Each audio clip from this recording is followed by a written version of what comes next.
In-herding is basically, in practice, is just management intensive grazing on the grounds. We're using people on horseback to very precisely move the cattle in a proactive way across the landscape.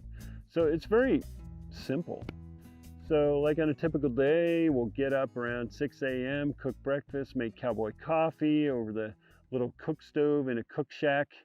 We have little small lightweight tents that our crew sleeps in. Our cattle are staked out in a hot wire paddock right next to us for safety from wolves.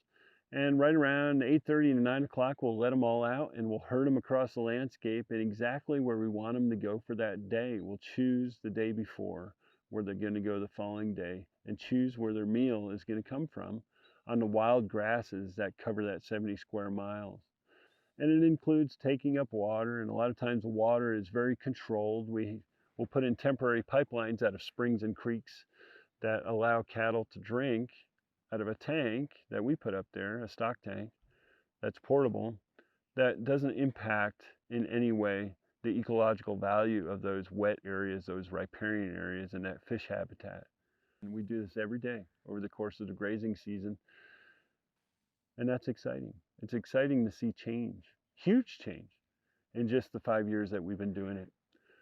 A huge change in critical habitat for other animals like fish, amphibians, beavers, aspen, and also a huge change in the health and wellness of our animals.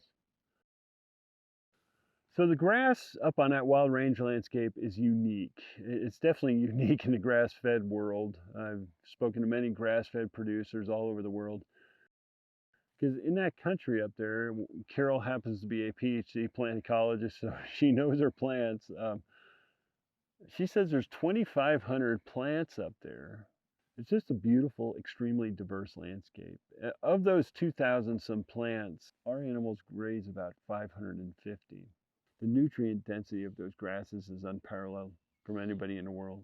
And that's exciting to me because when they eat those kind of things, and then we eat the beef they produce, it's a beautiful advantage for our health and our well-being as well. Our steaks taste better. Our steaks are more tender than they've ever been before. But with flavor comes health. When you have diverse flavors and the nuance of very specific plant flavors that get imbibed in the meat you eat at your table, you're also experiencing wellness because there's great satisfaction at eating a beautiful steak, a beautiful ribeye that has that wild mountain flavor to it. And the wild mountain flavor comes from that incredible plant diversity that's out there.